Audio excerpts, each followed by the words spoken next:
Hello students, this is Dr. Priyanka. Today I am going to explain the concept of consumer surplus which was given by Dr. Alfred Marshall.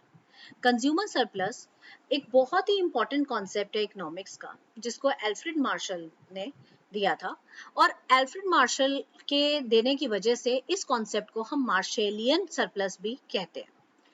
उनके according जो consumer surplus है ये वो extra amount of money होता है या वो extra amount of satisfaction होता है जो एक कंज्यूमर के पास बच जाता है कि वो क्या पे करना चाहता था और उसे अगर कम में वो चीज मिल गई तो जो एक्स्ट्रा अमाउंट उसको मिला है या एक्स्ट्रा जो पैसे उसके पास बच गए वो कंज्यूमर सरप्लस कहलाएगा। अगर हम मार्शेलियन डेफिनेशन देखें तो उनके according consumer surplus is the excess of price which a consumer would be able to pay rather than go without a thing over that which is actually surplus satisfaction. It is known as consumer surplus. इसका मतलब है कि जो एक consumer market में जाके कोई चीज के लिए विलिंग था पे करने के लिए जितना अमाउंट ऑफ मनी और उसको एक्चुअली कितना वहां जाके पे करना पड़ा, उन दोनों का जो डिफरेंस होता है वो कंज्यूमर सरप्लस कहलाता है। इसको एक छोटे से एग्जांपल से समझते हैं कि मैं 100 रुपए लेके किसी एक प्रोडक्ट को खरीदने गई। वो प्रोडक्ट मुझे एक्सपेक्टेड था कि 100 रुपीज का होगा और मैं 100 रुपीज देने के लिए विलिंग थी, बट मार्केट में जाने के बाद आई गॉट टू नो कि हमें 80 रुपीज में वो सामान मिल गया। तो अगर मुझे वो 80 रुपीज में सामान मिला है तो 20 rupees is my consumer surplus. It's very simple. Now, the greater the amount of money he is willing to pay, the greater is the satisfaction or utility he will obtain from it. जितना ज्यादा एक consumer willing होगा किसी सामान के लिए पे करने के लिए, उतनी ही ज्यादा सेटिस्फेक्शन उसको मिलेगी। क्यों? क्योंकि जब अगर मैं 100 के बजाय 150 रुपए विलिंग थी देने के लिए और वो सामान मुझे मिला 80 में, तो सिंपल सी बात है 70 रुपीज मेरा सरप्लस हो गया। तो इससे ये भी प्रूव होता है कि जितना ज्यादा मैं विलिंग थी पे करने के लिए उतना ही अमाउंट जो है मुझे ज्यादा सरप्लस का मिलेगा। इसी चीज को अब हम एक डायग्राम से समझने की कोशिश करते हैं। यहाँ पर मैंने एक सिंपल सा कंज्यूमर सरप्लस का डायग्राम बनाया है आप लोगों के लिए, जिससे कि बहुत ही इजीली आपको ये समझ आएगा कि कंज्यूमर सरप्लस है क्या।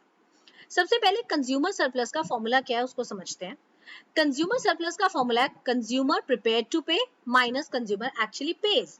That means what amount I am ready to pay और prepared to pay less what I am actually paying. The difference is known as consumer surplus. Let's understand it with the help of diagram. इस diagram में आप अगर देखें तो हम सब ये जानते हैं कि टोटल जो आउटपुट होता है वो प्राइस इनटू क्वांटिटी होता है।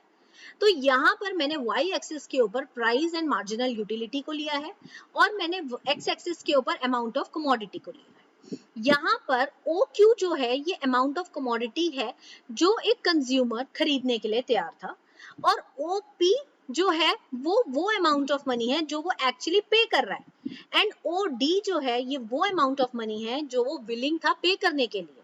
आप इसको ध्यान से समझें। OD is the amount of money what he is willing to pay.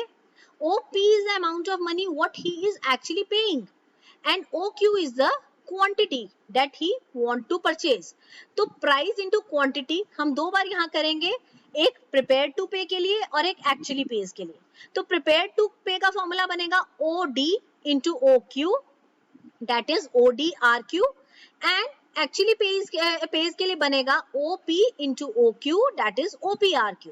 तो हमारे पास दोनों चीजें आ गई यहाँ पर। Consumer prepared to pay is ODRQ and what consumer is actually paying is OPRQ। तो दोनों चीजों को अगर हम लेस करेंगे according to the formula then what we will get is our consumer surplus. तो ODRQ minus OPRQ is equal to PDR। तो यहाँ पर ये जो शेडेड रीजन है आपका PDR का, ये आपका कंज्यूमर सरप्लस शो कर रहा है। As simple as that. तो यहाँ पर आपको ये चीज बहुत अच्छे से समझ आ गई होगी कि what is consumer surplus. It is the extra amount of money or satisfaction which a consumer gets by the difference between what he is prepared to pay and what he is actually paying. And with the help of a diagram, you can easily show it. So this concept is very easy. You can understand it with the help of the slides. Till then, thank you so much and keep liking my videos and keep subscribing my channel. Thank you.